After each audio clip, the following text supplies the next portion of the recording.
Welcome to Undisputed, live from Los Angeles. I'm Alex Curry here with Skip Bayless and Shannon Sharp. Good morning, guys. How we doing this Friday? I'm doing Are you really? real good.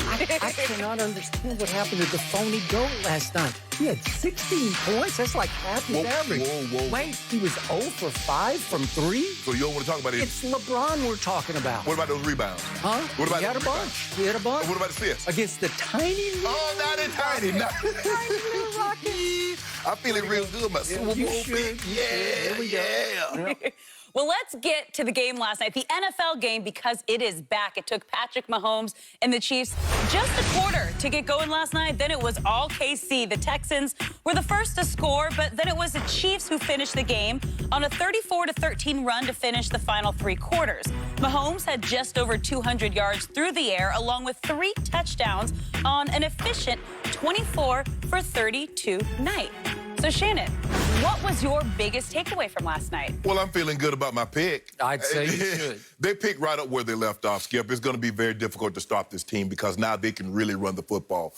The thing is that, okay, when we set our defense, okay, what are we going to take away? We want to take away Mahomes. So what we're going to do, we're going to play coverage. So we're going to have a light box, and we're going to try to get guys up on the routes, try to play up over the top. And guess what? Edwards-Helaire, against a light box, 10 rushes, 96 yards. Skip, what he finished with, Skip? He had a good day, right? Yeah. 25 for $138. Now, there are a couple of guys that had rushing days like that, and they either saw the stat, they either won the rushing title or they were Rookie of the Year. Well, it was a better debut than Saquon had. Yeah, we talk about Saquon. We talk about Saquon a little later, maybe another show. Yeah. It's going to be very difficult to stop this team, Skip. And when you look at the numbers, Mahomes, I mean, he just ain't going to throw no interception on opening day, Skip. That just ain't going to happen. I don't know when it's going to happen. And he just, as Alex said, a very efficient. He should have had 4 touchdowns because Robinson dropped one. Skip, let's take a look at this. I mean, I don't know what to say about Mahomes. Yeah. Show this pass. Yeah. He should have 4 touchdowns, Skip. You're calling for video? Yeah. He dropped one earlier, too. He dropped that one. You remember he had the one earlier? Tough catch, but he dropped it. You know what, Skip, baby? I can't believe it. Shannon Sharp would have put that in his back pocket. I got it. So you compare Robinson to Shannon Sharp? Yes, I am. Yes. Okay. But normally when we think of Chiefs, we think of quick strike. 50 yards, 60 yards, over the top, boom, gone. I agree. Now they're going 11 plays, 75 yards, 16 plays, 85 yards. That's the longest drive of his young career. Okay. As far as plays. Yep. And they can do that, so now they can hit you with the quick strike, and they can grind the game out. Yep. Skip, you know, they're the first team to win a Super Bowl, had the fewest carries in the NFL. And so now they can run it with this young kid, Edwards-Helaire. Skip, you got your work cut out for it. Now, the defense is going to have to shore up because I'm sure people are looking like, oh, David Johnson had some holes. He was running the ball. And Deshaun didn't play bad, but at the end of the day, Skip, Kansas City is just a better team than the Texans. And I don't know what Bill O'Brien was thinking. I thought David Johnson had a great debut with the Texans. Yeah. But ain't no way I'm giving up D-Hop for David Johnson. I'd say. If you look at Deshaun's receivers last night, Fuller caught 8, and then it just drops off the cliff. Yeah. And my man Kenny Stills was nowhere to be found. He had 2 targets and no catches. Brandon Cooks had 2 for 20. It just doesn't look good for the near future of the Houston Texans. No. Okay, my takeaway from last night was I sat back at the end of the night, and my first thought was, I got to put up with that no good Shannon Sharp gloating about his Lakers and, quote-unquote, his Chiefs, and I still don't understand how somebody who bleeds orange, a Denver Bronco, has now jumped aboard and is driving the bandwagon of the Kansas City Chiefs, the team that you were raised in football to hate. Yep. Am I right about Raiders that? too. Huh? Raiders also. And Chiefs. Yes. Now you love the Chiefs. I don't know if I love the Chiefs. I like rooting for my homeboy. Okay, I'll give you that much.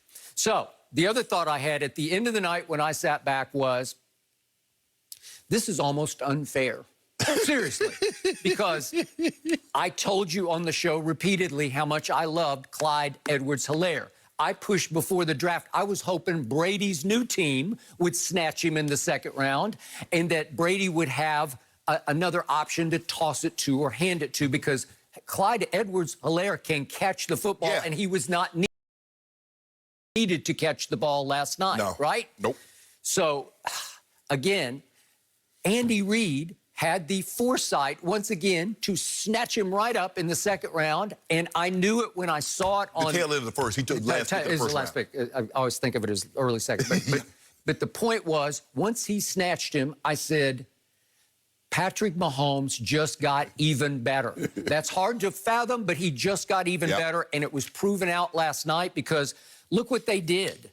Would you believe they ran the ball 34 times as a team? Yeah. To only 32 passes. Andy Reid said, I'm going to run the ball. Now, it was rainy. It looked like it was off and on, and I don't know if that hurt the passing attack a bit. But the point was, he ran it 2 more times, then he threw it. That's because 25 carries went to the little man from LSU. And I got to throw this in real quick because I get the comparisons to MJD, Maurice Jones-Drew. Right. This little man already reminds me of somebody I covered for a long time. And I don't believe this is hyperbole. He's got some Emmitt Smith going on. Emmitt Smith was 5'9", 210-ish. This young man is 5'7", 207-ish, okay? They're out of the same mold. They run the same way. Emmitt's greatest strength was you couldn't see him. He was short enough that he would duck and dodge behind those elephant linemen that they had. And Clyde Edwards-Helaire has those Emmitt feet, those stutter steps. Skip, I don't know if he's as good a pure runner as Emmitt was. Now, he might, because he can catch obviously he can catch the ball, and Emmitt didn't run in the offset. Skip, you know, they run a lot of, you know, that zone read and stuff like that, so he's going to be really good. Okay, but as far as just pitching and then tossing it to him. The style, the balance, could we see the 27-yard run? Did you see the movie put on that safety that they have, that Antonio Holmes they just picked up? I'm sorry, Antonio Hamilton. Yeah. I mean, that's an Emmitt Smith little stutter step, hard cut right, where you just left him in the dust. Well, you got no chance, Skip, because unless you playing in the box and be down there before he can put that move on you. But you're so worried about that Sammy Watkins and Mecole Hardman and Reek and Travis Kelce. So now we got to be on our heels worried about the pass, and the next thing you know, here's the guy running up on you. Whew. Whoa. Okay. And by the way, speaking of Patrick Mahomes, he had an efficient night, but not a spectacular one. He threw for a grand total of 211. Does that knock your socks off? Okay, but he had a QBR of 90, 90, scale of 0 to 100 is very good because he was very efficient when he completes 24 of 32. That will work. He didn't do it. He threw no interceptions, and he threw 3 touchdown passes. Do you realize 30% of his career touchdown passes have come in the month of September? He always gets off hot, and he was hot last night. Now, my final takeaway from last night, can somebody please explain why your Kansas City Chiefs look like they were in midseason form, and Bill O'Brien's Texans look like they had just finished their first virtual OTA. Am I right? Yeah. One team looked really well coached and well prepared on both sides of the ball, and the other team looked like it wasn't sure what was happening, and they were trying to play their way into the RPM of the game. Well, Skip, I think you're going to see more of teams looking like the Texans than probably the Chiefs. You're probably right. Because you got to think about it, Skip. There's not a whole lot of tackling, and there was no preseason game. Nope. So now, I mean, who are we? What are we? Do we really know? So you don't get an opportunity to see who can do what and how they're going to be, and the best way you can use them. Kansas City, with the exception of Lair, they know what they are. They know what they are. Everybody else is trying to figure this thing out. Like I said, I just don't think, you know, we're going to see. And I know it's the first game, so I don't want to put too much weight in a win or a loss in the first game. But the Chiefs look good, and the Texans, Deshaun looked good. He always looks good. Deshaun looked really good. I tweeted late last night, I don't care how great the Chiefs look. I love watching Deshaun compete at quarterback because he competed all night long. And Deshaun had 3 drops.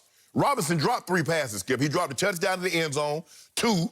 Which Travis Kelce ended up making. And he dropped dropped the pass on the sideline. So theoretically, Mahomes should have been 27 of 32. That's what he should have been. With 4 touchdowns, and probably would have had a 95 QBR. I will buy that. Do you realize your Kansas City Chiefs had 1 penalty for 5 yards in an opener in a pandemic with no preseason? That's unheard of. It's unheard of, and it is a tribute to Andy Reid. I got to tell you, that means You were well-schooled, well-drilled, like over-prepared for game one because I said mid-season form, you look like you were in playoff form. Right.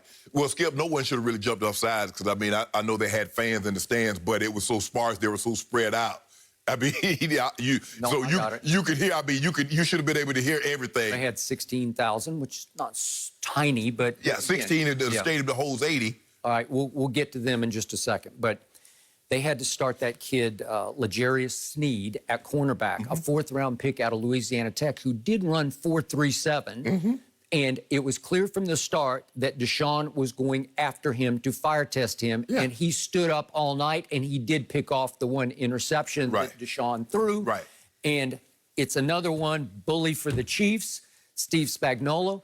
Their defensive unit looked even better than it did last year to my eye. It was flying. Chris Jones was flying. Oh, yeah, Chris, yeah. And they were all over Deshaun much of the night because I don't think Houston can protect him. Well, that's the biggest thing, Skip. You cannot have your tight end give up a sack, give up a hit to a safety on your quarterback. That cannot happen. Now, if he's trying to block Chris Jones, he's trying to block a defensive end or one of these elite-level pass-rushing linebackers, I get it. You got hell on your hand. But you cannot give up a hit that leads to an interception to a DB when you're a tight end and you're 6'3", 6'4", 250 pounds. That cannot happen. Okay. So let's talk about what happened before the game started. Yes. And this is going to be played out before a lot of games this Sunday. Yes. How are you going to protest? Right. How are you going to remind everybody about the racial justice that should be top of mind in this country right here, right now? Right. We know what the NBA has been doing. Now it's the NFL's turn. You are on stage. Show what are you going to do? So last night, the Chiefs by themselves lined up about 30